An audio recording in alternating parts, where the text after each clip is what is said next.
agriculture in the classroom.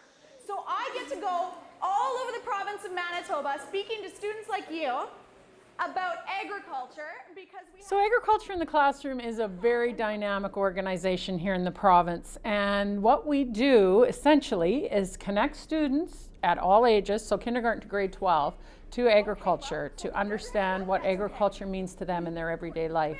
So we want them to understand, of course, that the food on their plate comes from agriculture, but we take it even further than that, and so that they understand that agriculture is all around them. It's the floor we walk on, it's paint on the walls, it's things they might not even think about. It's the toothpaste they use in the morning.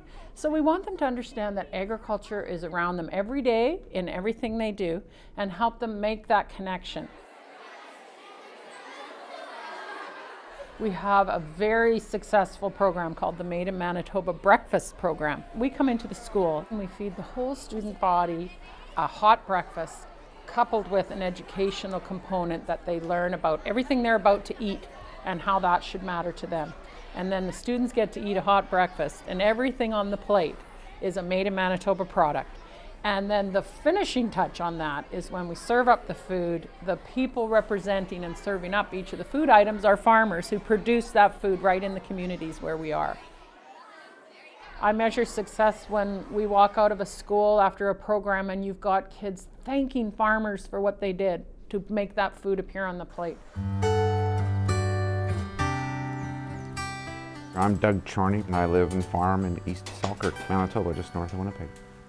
My grandfather came to Canada and started farming in 1903, and my parents established the yard site where I'm farming after that in 1939. Well, many people think of Western Canada as being all prairie and people just turned over the sod and started farming. Our family broke bush.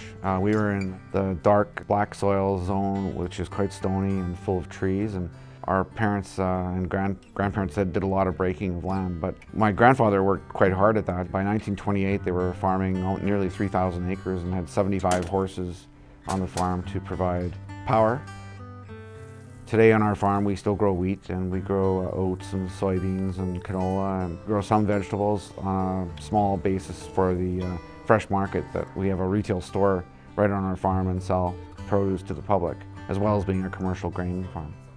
But it's something my mother started in the 60s, and we've let it evolve over the years, and I became really enthused with it when I was in university and made it my summer job to operate that business in partnership with my parents. And now my daughter's in university and 19 years old, and she's become a partner in the business and is really active in the management and running of the store. So it is a nice way for the family to transition into making business decisions and also interacting with the public, which is a valuable life skill you can use in whatever career you pursue.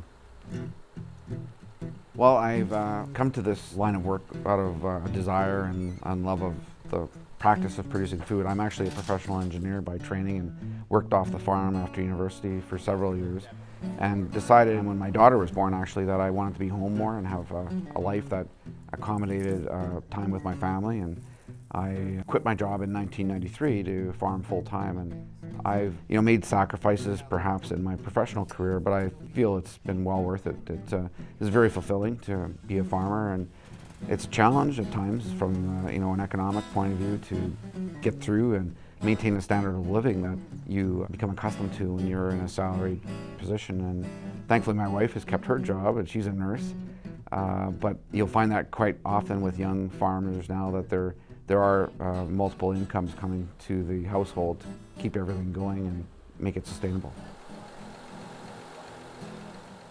Well, because we have this retail store on our farm, I have the chance to talk to consumers all the time that come to visit us, and I'm always amazed at their curiosity as to what is going on the farm, because there isn't really a chance to experience that inside the city. In Winnipeg, when you go to the grocery store, everything you need you can generally find. And it's only when they want something unique, like fresh produce, that they come out to a farm. And when they see all the other things going on, I'm really encouraged by the fact that they want to know more about how food is produced and hear the stories of what's going on the farm. So there's an appetite, not just for food, but for knowledge about how their food's produced.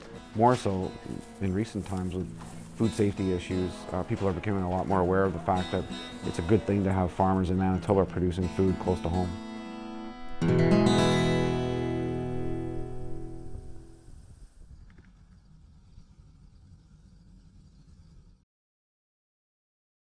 Funded by the Minnesota Arts and Cultural Heritage Fund with money from the vote of the people of Minnesota on November 4th, 2008. And by the members of Prairie Public.